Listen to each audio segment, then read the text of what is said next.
initiation, civilization, duality, and then mutation. Because, death, the transformation of death being the biggest way in which we transform. The spiral of life, all ends are beginnings. So that dome of illusion that we happen to be under now, currently, these cardinal stars, we see that we have very specific gate activations that are carrying the frequency of those stars and what they happen to bring. So gate 16, Aldebaran, the potential to be driven to communicate science. Gate 9, Antares, the depth of focus when it comes to these instruments of filtering the data stream. Regulus brings the driver of evolution. We know what the gate 29 brings. This is the deep within the deep. Perseverance, despite difficulties, has its inevitable rewards. That's my birth. So, of course, I remember that. Fomalhaut, the trigger, a trigger to closing processes. Currently in gate 55, we know that is mutating. The abundance of spirit, abundance being strictly a question of spirit. Speak up. Gate 32, that first measuring point, that is true. And then we have Vega on the other side of the channel. So we know that this is a transformational age. Vega being the ultimate marker and the close of the sequence. And isn't it fascinating that gate 32 was also two different stars that Ra chose? So transformation being a big name of the game currently.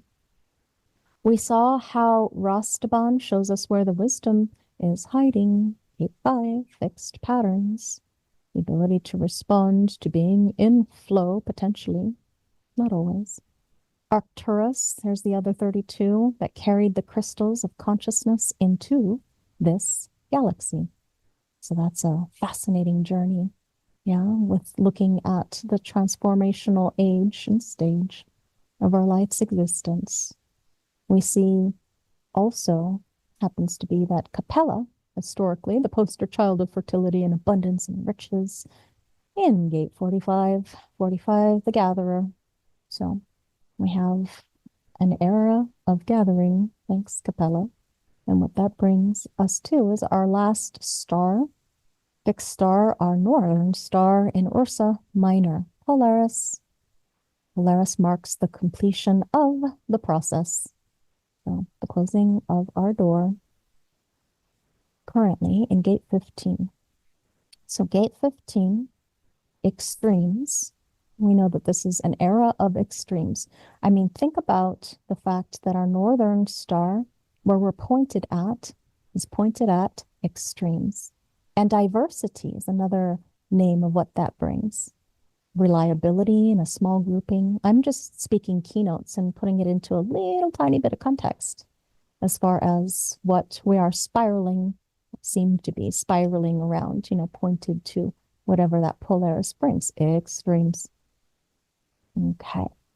Knowing that it's the current northern pole star and it's the end, the closing of a process, way across the way, Vega, past pole star, Thuban, something that might be you might be aware of as far as one of the former pole stars. And now we reach Sanduleak, sorry. It looks like Sanduleak, but it's a guy's name, guy's last name. So to conclude our journey, thanks, Ra, for laying the path for us to follow.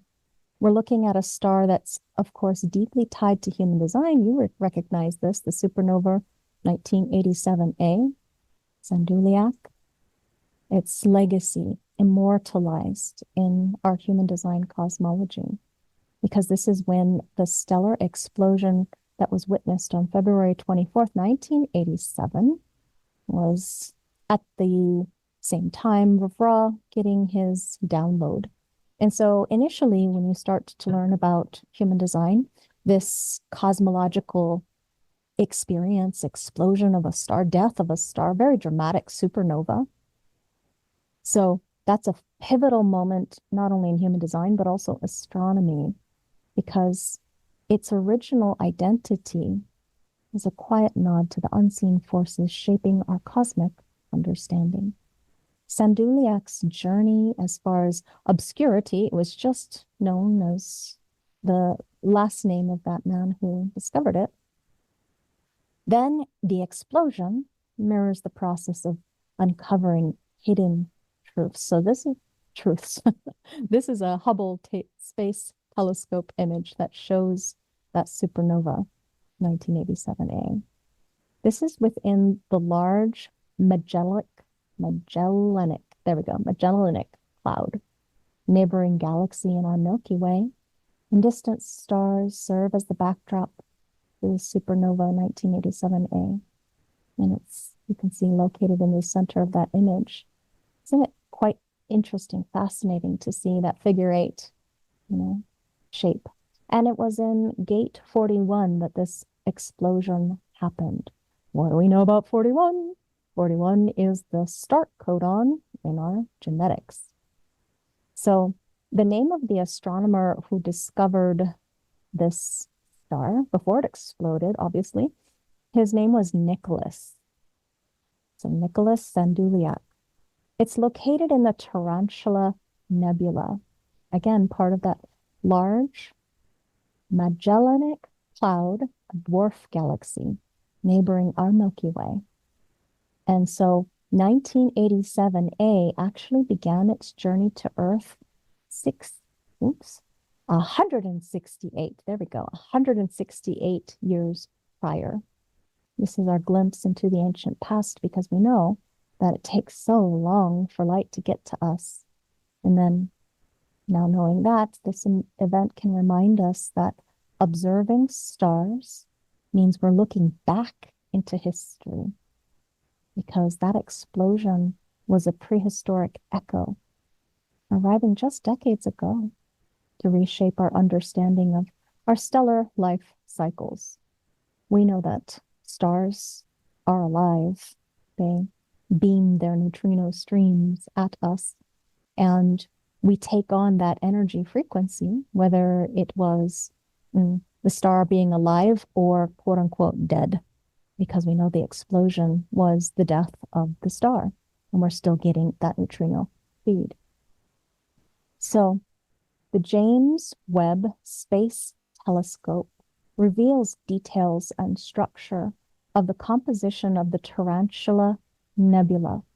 If you've ever seen a tarantula, these colors definitely remind me, black and red, some awareness of that energy. They're very gentle creatures. We live here in Sedona, Arizona, where they happen to be. I remember one crawling up onto the wall outside of my little balcony. I have a little one in the middle of the house. And it's just an incredible thing to see. So this is like a stellar nursery that you're looking at. These long, dusty filaments that you're looking at. So it's a cloud of all these stardusts, not just stars, but stardust. And the largest and brightest star-forming region near our own galaxy. So it's a nursery creating stars, not just explosions of stars dying.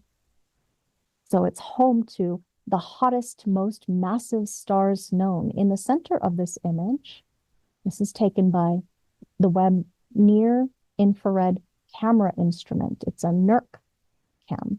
NIRCam has been hollowed out by the radiation from young, massive stars. You see the sparkling pale blue energies that are there, that we're seeing here? So those are young, massive stars, and only the densest surrounding stars of the nebula resist erosion. And they form these pillars that appear to point back towards the cluster of stars in the center. The pillars are home to still forming stars, and they'll eventually leave their dusty cocoons to help shape the nebula. And so there's these fluffy, almost tan-colored nebula clouds. We have the rust-colored highlights surrounding this black central area. And within that area, the focal point of the image is one large yellow star with 8 long, thin points. Now, this particular shape that you're seeing, I don't know if any of you used to draw this too, but when I was a child, this was my favorite star shape to draw, period. Just constantly, always drawing these stars up within my drawings. So the 8 long thin points. And to the right of the star is a bright star cluster in an oval shape. You see the star cluster right here? So these stars within the cluster, they look like tiny pale blue sparkles. It's more densely packed at its core, and then it scatters outward. Towards the bottom of this image, we're looking at multiple arms that appear to spiral out. See these kind of cloudy tan knobs looking things. And so it kind of looks like a bit of a spider energy where the multiple arms are reaching. Some people might think of it as a squid structure, but these blue and yellow, you can see little dots of yellow, that would be these 8-pointed stars and distant galaxies dotted throughout the image. This is an actual image, again, thanks to that Webb telescope, WEBB telescope.org, by NASA and a whole bunch of other people on that production team. So thanks to them for this information. It is in the public domain from Wikipedia Commons, this information that I've just reviewed for you. Now, this explosion coincided with the dawn of a critical phase in human evolution. If we go back to 168,000 years ago, when it became a supernova, it is coincidental to the rise of the Neanderthals, according to Ra, our key progenitors, as in us back in our history.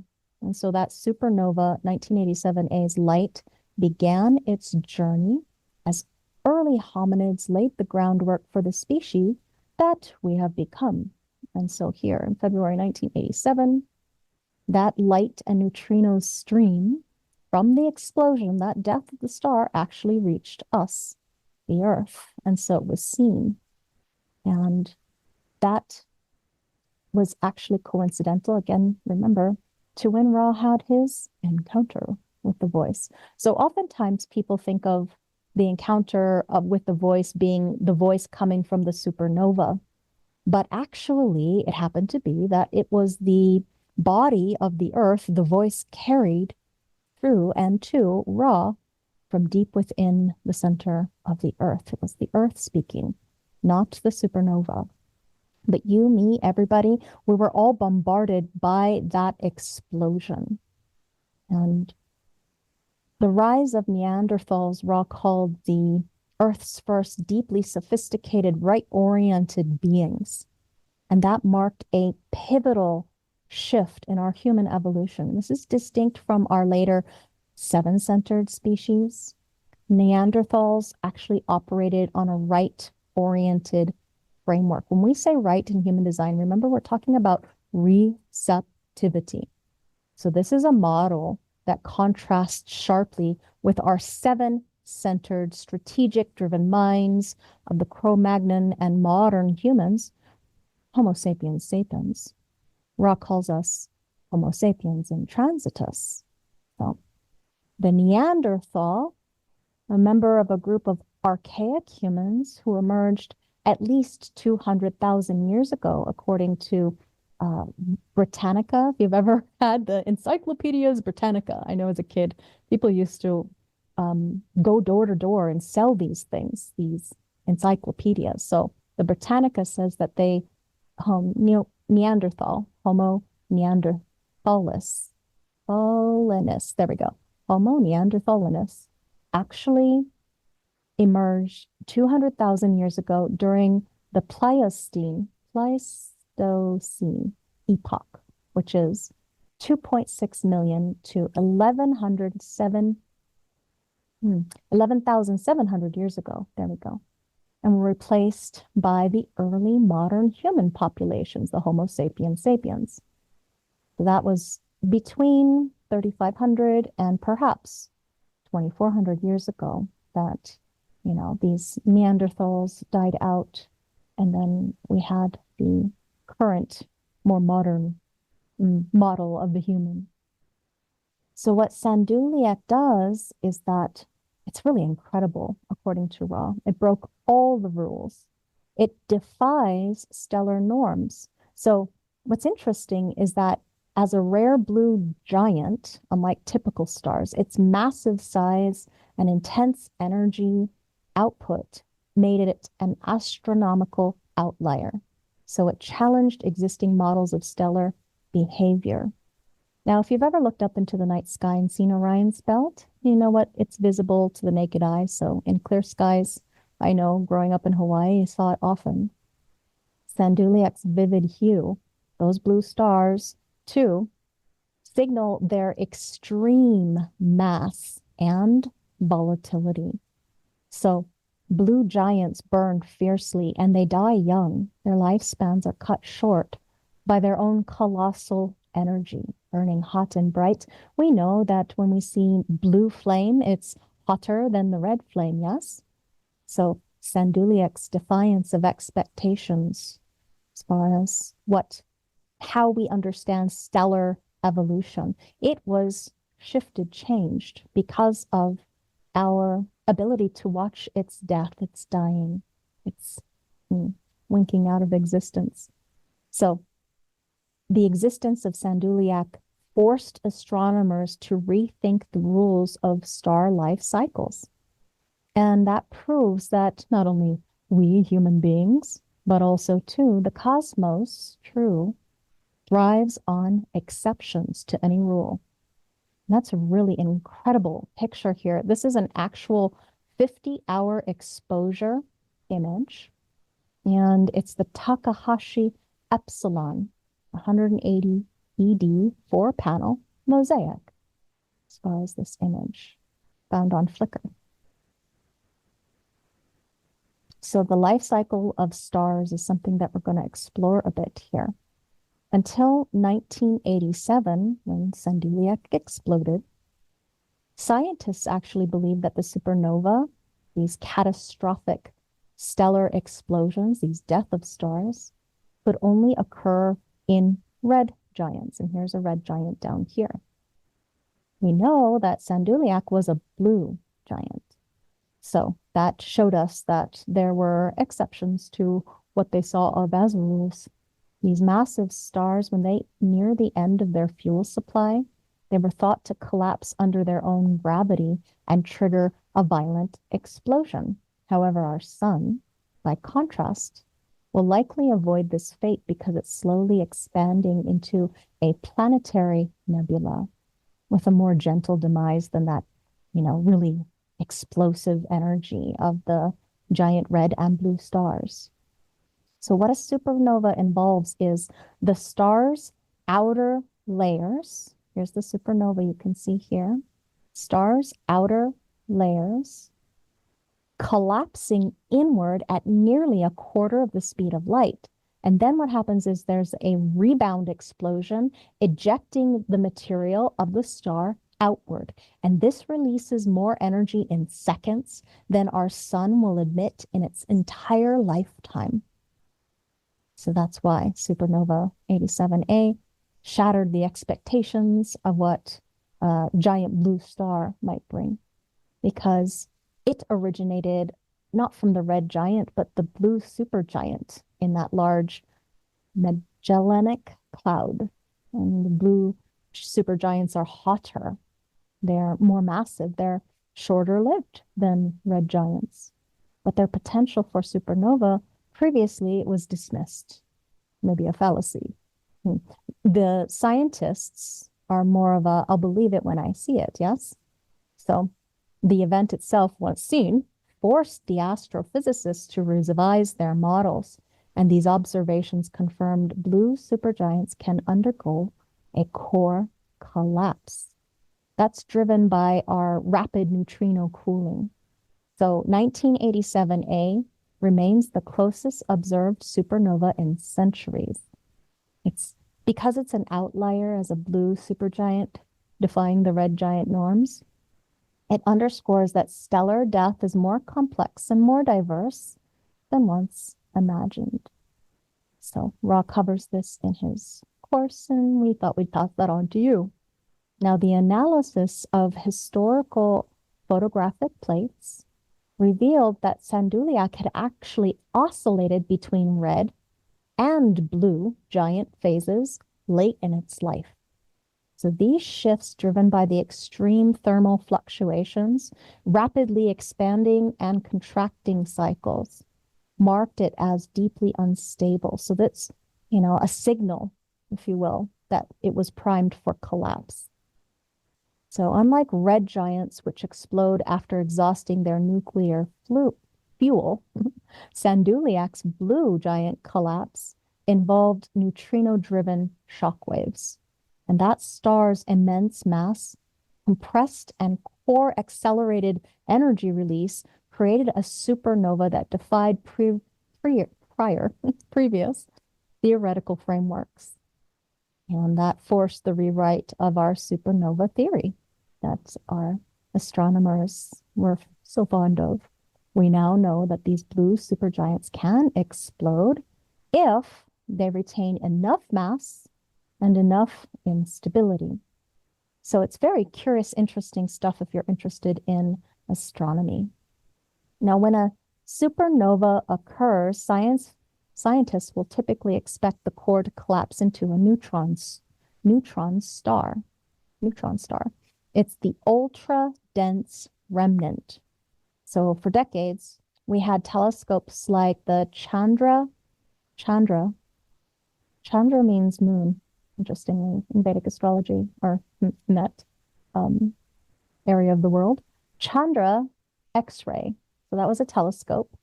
And then there's the Hubble optical that scrutinized the supernova 1987A's remnant, searching for the neutron star. Where is it? Where is it? Can't find it. So despite their exhaustive observations, no neutron star has ever been detected. And this is a major puzzle to the scientists. Of course, when you're a scientist, you have these theories that you posit. And so one of the theories posited was that the core's collapse created a black hole instead of a neutron star. And that progenitor's extreme mass, the mass of approximately 20 solar masses, that might have caused such a rapid and dense collapse that it bypassed creating a neutron star, that formation being created entirely. But there's direct evidence from X-ray jets and accretion disks that remains elusive. So there's a remnant iconic structure here. You see this ring structure? So there's a central equatorial ring, and then you can't really see it necessarily, but there's actually two fainter outer rings. So a triple ring structure actually defies standard models. These rings are likely ejected material from the star's pre-explosion phases, and that challenges the assumptions about mass loss in a true blue supergiant. So their geometry suggests an asymmetrical explosion, or you could say binary interactions, but the mechanism is still debated by these scientists. Why is there no neutron star? How did these rings form? Why did the blue giant explode? These are unanswered questions. And it highlights the gaps in our understanding about massive stellar deaths. So 1987A remains a laboratory for testing theories.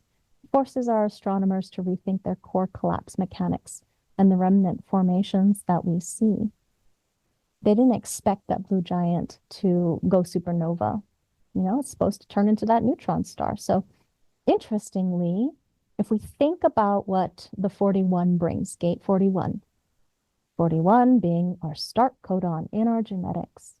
Well, at the start of all genetic sentences in a human design being, we have the gate 41. So this, is it the heralding of a new beginning? We shall see. So again, it was on February 24th, 1987, where that supernova, 1987A, was first detected not by light, but by the massive surge of neutrinos, this nearly massless particle. So nearly, but not quite, nearly massless particle produced in the stellar core collapse. scientists actually estimate that there were 10 trillion neutrinos per square centimeter, so that's a very tiny space, passed through Earth. This is a staggering influx because only a tiny fraction interacted with detectors, and yet the fact that they could be able to estimate, they did estimate this, that this data of 10 trillion neutrinos per square centimeter confirmed that the core collapse mechanism powering that supernovae was in effect. So hours later, astronomers at the Las Campanas Observatory in Chile, they spotted the supernova visually in the large Magellanic Cloud. And this is the dual detection. First, they got the neutrinos, then they saw the light that marked the birth of what is called multi-messenger astronomy. This combines particle physics and optical observations. So neutrinos from 1987A, that validated our decades of supernova theory. The energy and timing, it aligned with predictions of core collapse, while the delayed light emission matched our shockwave breakout models that the scientists had posited. So this event remains the only supernova with neutrino data, and that is why it's such an important astronomical event in its role in astrophysics history. And this is at the same time, in an observatory in the Andes, it was also visually seen.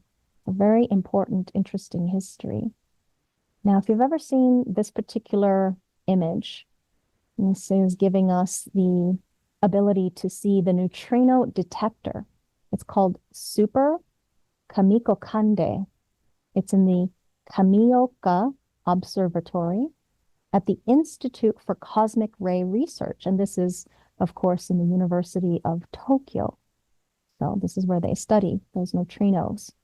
And to be aware of that supernova 1987A, it marked the first time those neutrinos were observed from a stellar explosion, were actually detected on Earth. And this is an underground observatory. There's something called IMB in the US that also studies it. That's interesting to me because I thought the other one was up in near the North Pole. So it captured, this underground observatory captured 24 neutrinos total. That's actually a watershed moment validating the core collapse of the supernova theory. So the neutrinos actually arrived 3 hours before visible light. And this is consistent with models where they escape into the collapsing core faster than photons. Their travel time, while not faster than light, hinted at neutrino properties. Measurements showed that neutrinos moved at near light speed. This aligns with Einstein's relativity, but leaving the questions of mass unresolved when it comes to neutrinos. So what happened was this 1987 neutrino data spurred deeper studies. So by the mid-1990s, these experiments, like where here we have in Tokyo being studied these neutrinos, they found neutrino oscillations, that the movement flavors changing during travel, proving that neutrinos do have tiny masses. This is a breakthrough that earned them in 2015 a Nobel Prize. So that supernova 1987A's data provided these foundational clues, but it did not directly confirm mass. That required our later dedicated experiments where the scientists were able to study these events. But the event itself, 1987A, it revolutionized particle astrophysics once they studied by linking the neutrino behavior to stellar death. So what's the point? It underscored that we have neutrinos' role in cosmic processes, and it paved the way for blending light, particles, and gravitational waves. Again, this is called multi-messenger astronomy. So we know that in our human design system mastery, we are actually studying the effects of neutrinos, how neutrinos do, in fact, carry information and that they interact with mass. So the study of this history and the mystery of 1987A. Hope that was interesting. If not, we'll go a little bit more into the human design side, since that might be really what's fascinating to us, yes? 1987, that supernova, it was actually in gate 41, line 5. So the 41st hexagram, 5th line, I believe it's authorization. Yeah, it is, because I have this in my own design. So we're looking at the 41 symbolizing the root of our human experiential way and journey. This represents both beginning and endings, and you could call it kind of like an alpha and omega of cycles, because between 60 and 41 is where we reach our limitation. Gate 60 is the gate of limitations. And when Pluto enters into the 41st gate at line 5 particularly, that's when the new Plutonian cycle is created, as far as this evolutionary journey that we go through in our global cycles. Okay, so global cycles. And in 2027 is when Pluto will reach that 41.5, that fateful place in space. And that's why 2027? Pluto entering the 41st gate in line 5, coincidentally to where Sanduleak actually exploded. So this area, if you study godheads, these are the keepers of the wheel, the hidden gods, hidden from themselves. Gods, really, these are archetypal frameworks of how the seven-centered humanity was able to describe the unseen forces. The modern God, science, isn't it true?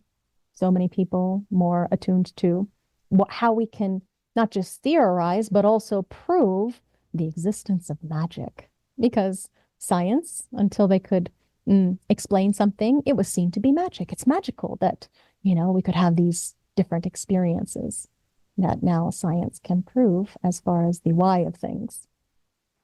So now the gate 41 line 5 is, the bold blue reads, the external recognition of one's potential despite limitations. Mars exalts. It's the value of energy when properly channeled. This fuel, this drive for properly channeled feelings despite limitations. We know that it's pointed. 5th line, right? So it's reaching to the other side of the channel. 5th line. So feelings. You see that? Even though it's in the root has feelings. No, when we get there, it's the fuel for. See the fuel, drive, pressure, for properly channeled feelings despite limitations. Now, Venus detriments. This is a persistent dissatisfaction with limitation, which hampers development even when supported. So limitations actually initiate, remember root, what does it do? It initiates here the fuel for negative feelings, properly channeled feelings or negative feelings. So you can see it's the drive to feel. Gate 30 on the other side, gate of feelings, gate of fate. Yeah. This theme of authorization speaks to a pivotal moment where there are these external forces that recognize latent potential, even amid the constraints. So the 1987 year marked the beginning of the end for any entrenched collective paradigms. Culturally, geopolitically, 1987 saw the seeds of the Cold War's conclusion. There were INF treaty negotiations then. And it was the rise of digital computing, IBM's PS2 launch, also AIDS, activism. This shifted global health discourse. And each of those reflect a transitionary move from old systems to more emergent possibilities.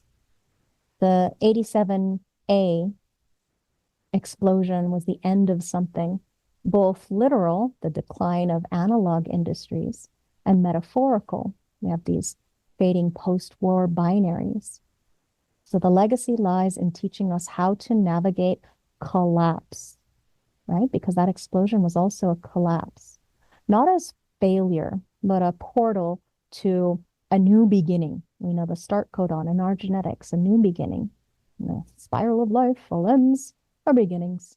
So we could see it as a portal. One of my favorite translations of the term gate, see it as a portal to a kind of recalibrated potential. It's the root of the recognition or focused energy, the recognition of feelings, the imagination as far as what it might bring. So a new beginning. The year's undercurrents of 1987, there was authorization through crisis, energy through constraint. That preconfigured our 1990s upheavals. Do you remember it was real estate collapse in the 1990s. So we always go through these boom and bust cycles. And that reminds us that transition is not always, even though it may seem to express as chaos, it can be an orchestrated change, a collective change. And it makes us demand, it might force us, push us to recognize that there are greater forces at play than just our small, tiny lives. So the end of something and the beginning, it's a transitionary move, according to Ra. Sanduleak's explosion, again, 168,000 years ago, just a blink in cosmic time. It's a lot to us humans that marked the celestial clock beginning the countdown of when that light would reach our planet Earth.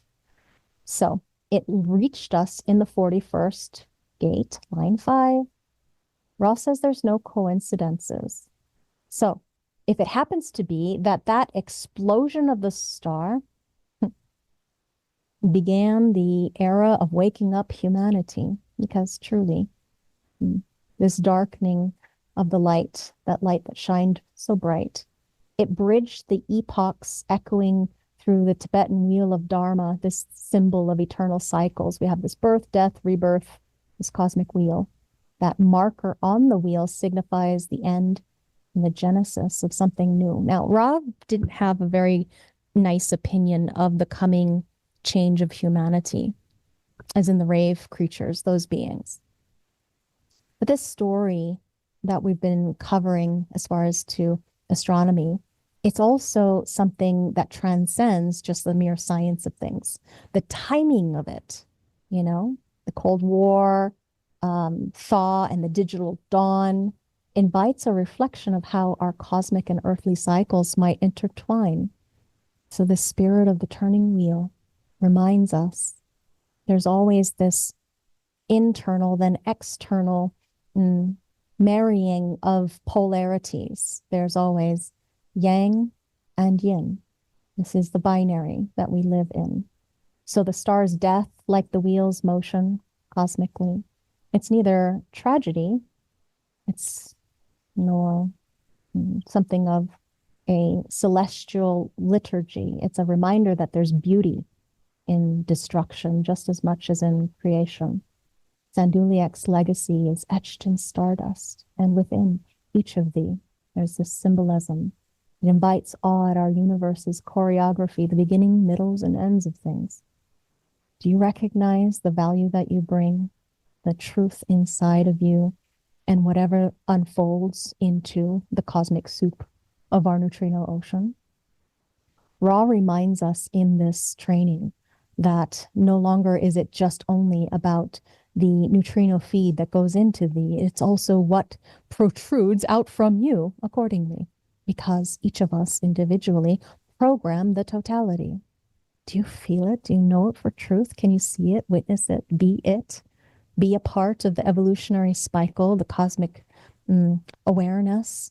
And we look to see, sometimes it's easy to see, and sometimes not. I want to remind you of what happens in mirror gates. Remember, there are mirror channels too. So there's this insatiability of the judgment in this collective stream of taste. So too, on the other side, there's this insatiability for new experiences. So if we did not have the death of a cycle or a journey, we would not have the same kind of new beginnings. Each one of us is a new model. Every time we are reborn into these bodies, we carry a new frequency. So don't worry so much. No need to hurry about, reaching that cosmic threshold of 2027 and beyond. Time marches, time passes. Nothing to do but watch, wait and see. It's a beautiful Godhead, this Tibetan wheel, relationally. The place of beginnings and ends, this marker currently. How many planets do you happen to have within this 4-gate structure? And 1, 2, 3 for me. So there's always a death that predecesses, is that the right word? That comes to the fore before we go into a new beginning. And this is one of those really, my mind wants to say profound, this really incredible cosmic markers where we have no middle ground. It's a demarcation point between old and new, these 2 gates that are within you. Doesn't have to be that you have a planet there, truly. We all have an opening to the programming. It just is what it is to be human. So that Sanduleak explosion in Supernova 1987A, that actually happened 168,000 years ago. This cataclysmic event, when it reached Earth, it's a cosmic timestamp, you could say. And isn't it interesting that Ra brought through him, not by choice, by the way, the human design system for us to carry ourselves through into transition into the future. It's not for raves, by the way, the human design system. It's for us humans, we who are precursors to the rave. That clock aligns metaphorically with ancient societies. You've heard about the Maya. They mapped these vast cycles, a long count calendar that ended in 2012. So even though this is not directly tied to the Mayan prophecy, the Supernova 1987A and that 168,000-year journey for that light, that explosion to reach you, me, everybody. See, even those beings who were born after 87, because our eggs inside of our bodies, inside of the ovaries, are actually there before we even come to seed, as in are impregnated and created by the fertility of the sexuality. It's still that we got that feed. We were bombarded by this energy.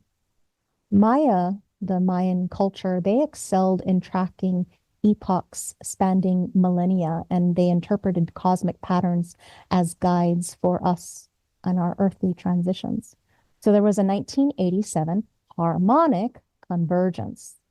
You might look it up if you'd like. This is a New Age event, not a traditional Mayan observance. That was framed as a shift in global consciousness. And this was around the time where a lot of people started to channel. Now, Ra did not like the word as far as channeling. He did not consider himself to be a channel, although some people report that he was channeling. It was not his awareness of how that worked for him personally. But that Supernova 1987A's arrival, that energy, it created a symbolic synergy, you could say, a marking point, a demarcation point, where we have the ancient cosmology, the predictions, and our modern astrophysics actually intersect. And so that great harmonic convergence, it was actually in 87, August 16th through 17th. There was a global meditation event that was tied to the Mesoamerican calendar cycles.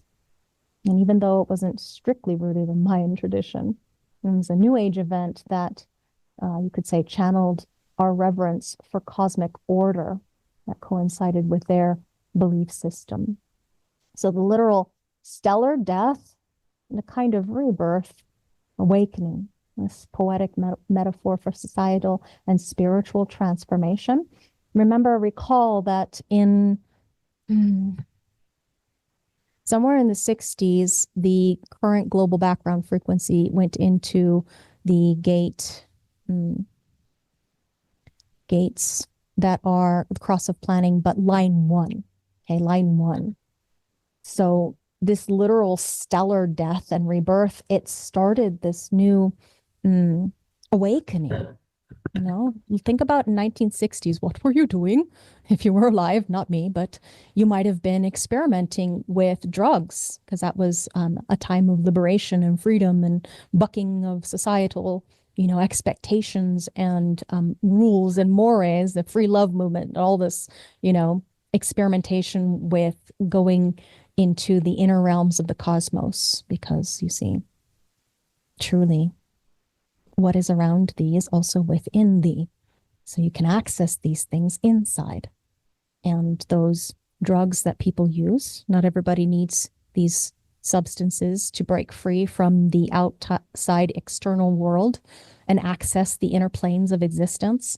But many people use these things, and to the detriment of form, unfortunately, because it can really change you and be dangerous for you if you're not like Ra, built to handle the shock and the trajectory of exploring these things. Remember, the 5125, this channel of initiation, it is the shamanic ritual, the spiritual warrior channel, and he had that.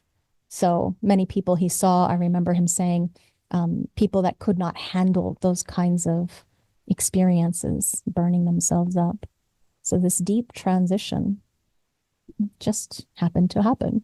And now we have human design, this pivotal event, the founding, the expressing of the human design system, the beginning, really. So even AI thinks that the system was channeled by Ra Uru Hu. Unfortunately, what to do? It is the it reminds me of how when we look back into history, the victors write the history books. Well, nowadays anybody can write anything. So AI is only as intelligent as the programming. It was not channeled. It was brought forth through and into a man who could withstand the shock. But this arrival of knowledge actually came from within, not the 87A. It came from Mother Earth. Ra would often say that he was a messenger of the form. Gate 2, we know, is the magnetic monopole. He had that as part of his path in this trajectory physically. So this synchronicity frames that 87 time frame as a threshold point between eras, the arrival of knowledge. Ra says that this force is still at work. It's affecting us, and it's affecting the way in which this era dies. When we look at Sanduleak's connection to biological life, on Earth it runs so deep, far beyond that 168,000 years ago.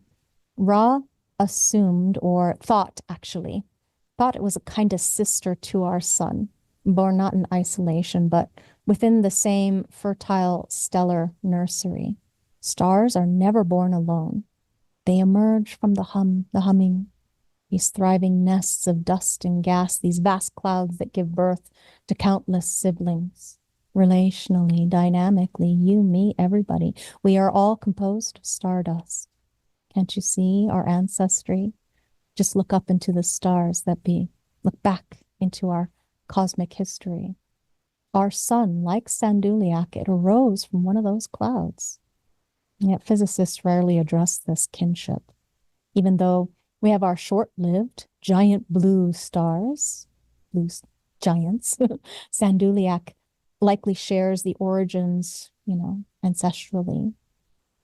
We have this existence that shaped our Earth's biological trajectory.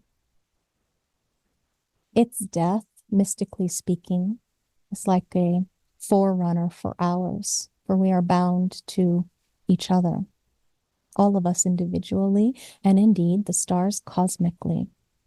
So Ra saw the sun not as solitary, but part of a binary system with Sanduleak. That's him and his knowing. Their relationship, once symbiotic, now may feel fractured, for indeed things are breaking down. To him, Sanduleak's life cycle is inseparable from our Earth story. We are of it, and its movements echo through our biological legacy. And in truth, when we look at the sun, we cannot see it alone.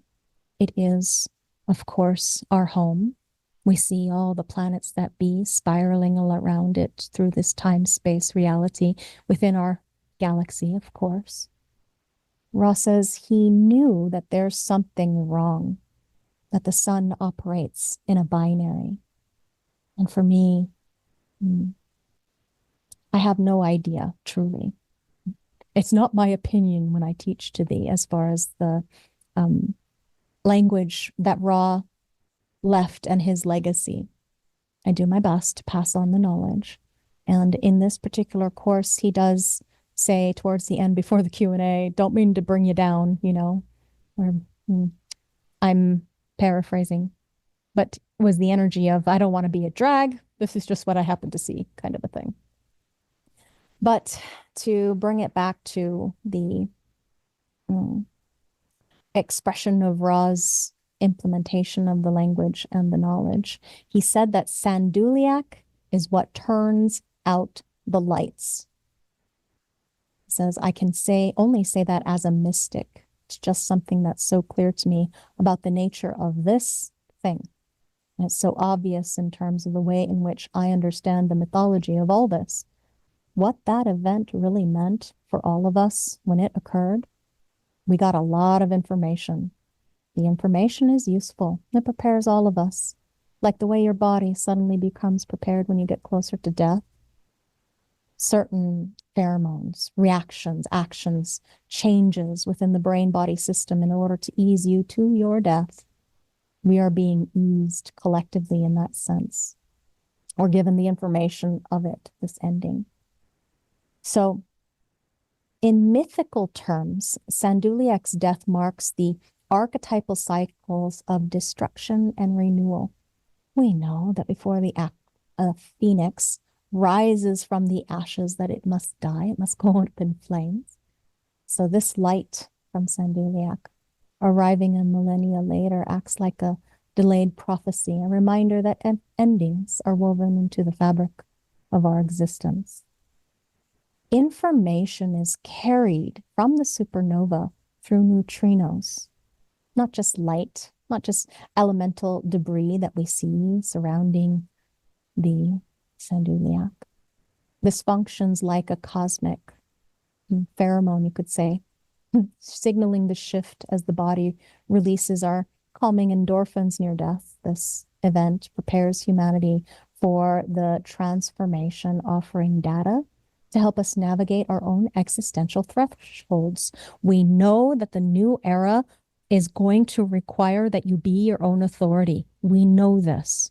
We see the decay of the dependency, the capability of the crumbling era, the structures of humanity dying. We see it. We know it.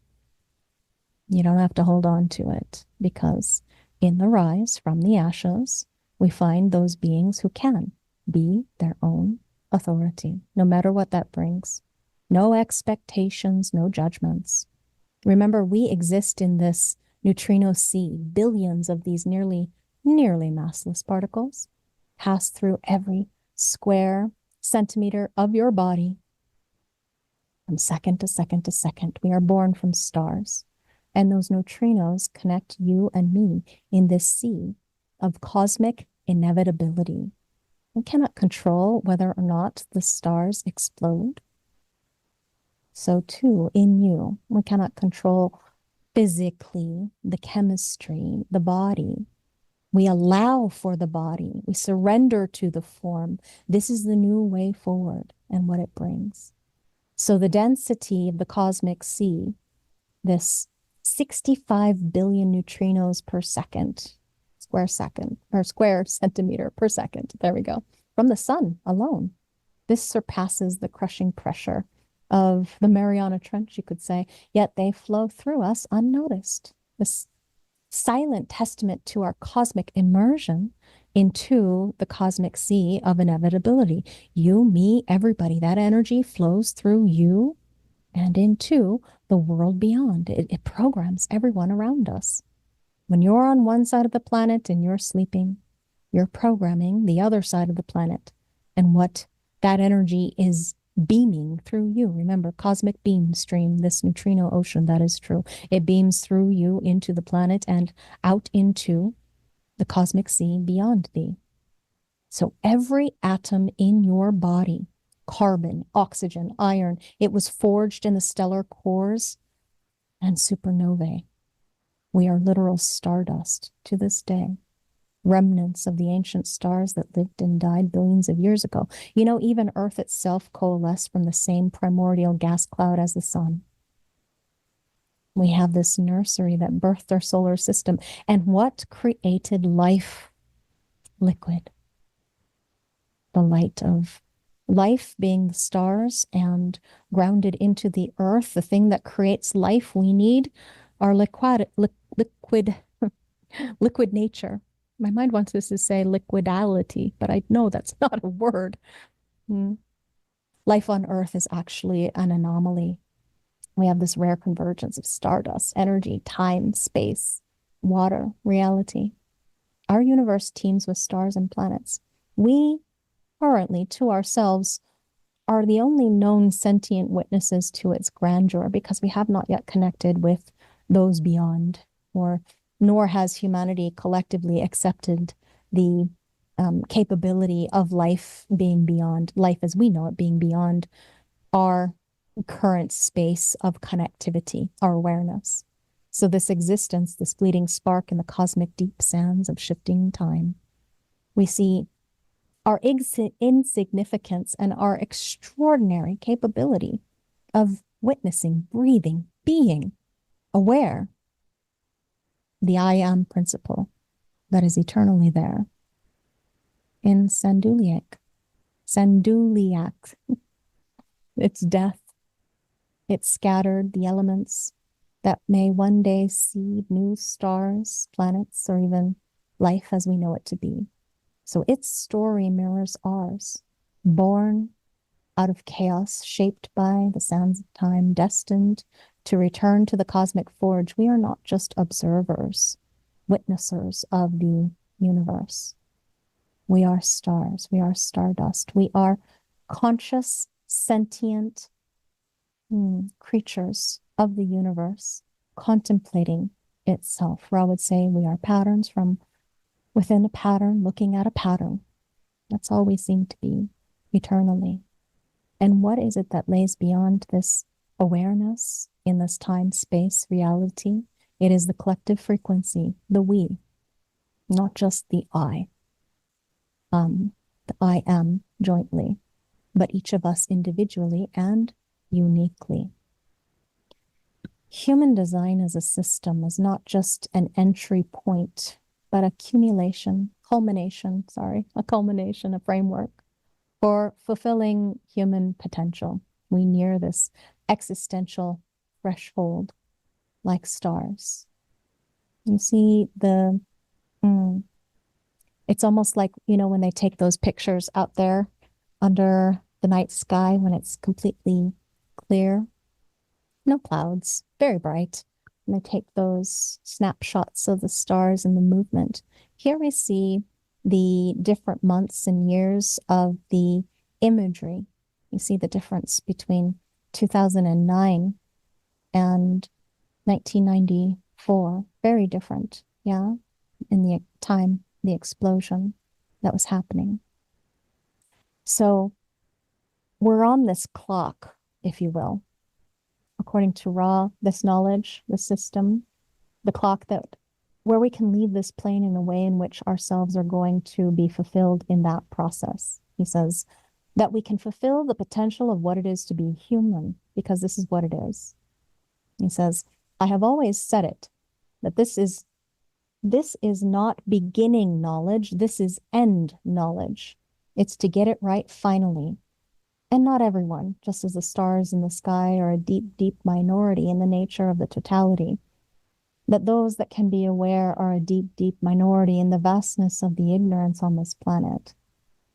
He says, and yet we have a tool, we have a way. I see humanness in the great, great glory, a possibility. I do. I live it myself. I see how spectacular it can be.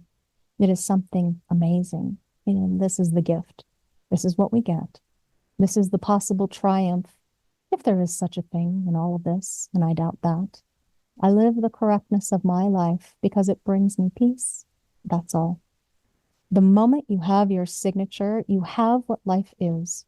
You have your life. You have the best it can be. It can't be any better. This is it. This is the movie. The rest of it, what was that expression? Hell in a handbasket. It's on its way. That's the thing about Sanduleak. The clock is running. That's all. The clock is just running. So you could see this as a metaphor for the infinite, urgent timeline of transformation. That journey. The humanity's great glory lies in capacity for alignment. This is the key. To align to the inevitability of fulfilling your peace, satisfaction, success, and surprise. The abundance of spirit that arises from inside. Whether it be that you are fulfilling your destiny, fate, karma, or whatever it is that this script, this movie, has for thee. Know that the intrinsic value of each of you in your sovereignty is true, no matter what you believe it to be. For in truth, there is no right, wrong, good, bad. There is only frequency. There is fulfillment of path and purpose. And you can be aware of how much beyond compare each of you truly are. It just takes experimenting. It really is that simple. This is not about us telling you what to do, for in truth, there is this sovereignty inside of you. The human design system is this capable tool, technique, where, systems crumble, humanity dies, stars explode, but our task remains to be witness consciousness, to be experiments of consciousness in form currently, until we are not. And this truth amidst the unraveling is something that we can hold to. This is liberation in truth. The grace and space of our choicelessness, helplessness, witnessing, breathing, being our own divinity, differentiated and unique. No one being having to hold to a universal truth. Truth is individual. This is the truth that living as yourself brings in accordance with your life's path and purpose, your life's destiny. This opportunity to live out the individuality, the purpose of uniqueness and sovereignty. It is the gift that you've been given, the fact that you exist currently, in past, present, and future. But now is the only moment that truly matters, physically matters. You do not have to be tethered to past experiential processes. You do not have to be beholden to expectations of what you imagine the future might bring. You can simply be present, witness, breathe, and be the nature of your sovereignty. And following your strategy, honoring your authority. It's not just trite but true. It's not a meme. It is a gift. It is given, and is given to each of us individually. Ra would often say that it was one person at a time. And it is in truth that each of us individually wake up to the core of our fundamental nature of reality, the spirit of consciousness, the awareness of uniqueness and difference. And when you completely acquiesce to the availability of knowing yourself, generator, knowing the other, projector, knowing your impact, manifester, knowing your reflective capability of the cosmic sea as impartial judges of our reality. Reflector. When you are expressing the nature of breathing and being aligned with your sovereignty, it doesn't matter what's happening around you or even to you. You are witnesses, watchers of the eternal sea of cosmic reality, the flow of existence moving into, through, and beyond you. We are all one energetic availability to see, seeing, and whatever that may bring. It is our great gift to be able to be witnesses, watchers of this great shift as the sands of time flow through the hourglass, the grains almost ending, as in it's time to turn over the hourglass itself, turn over a new leaf. You have less than 2 years left to get in touch with the nature of your fundamental reality before the sea shifts. This shift into the future true that has to do with the death of something inside of you, me, everybody. We can survive this inevitability, but we survive individually, empowered, sovereign, and free. And even if the form dies, the nature of our reality is such that we are still aware cosmically that we are beyond compare. And we reunite with the sea of inevitability, that we are energy flowing through into you and beyond. There is nothing that you have to do. There is nothing that you have to be. Just relax, sink back into your body, your physicality, trust it, love it unconditionally. This is the thing that makes the difference in one's life existence, is by accepting the nature of cosmic truth, that we are form currently embodied, encased in flesh. And yet this is not the sum total of the totality. We are part of the eternal existence. My hope is that I have conveyed some semblance of something, some kernel of truth that you can find alive, breathing, being inside of you, this fire that is true, igniting the spark, tending the flame, this life game, this movie that Ra illuminated for us through the human design system.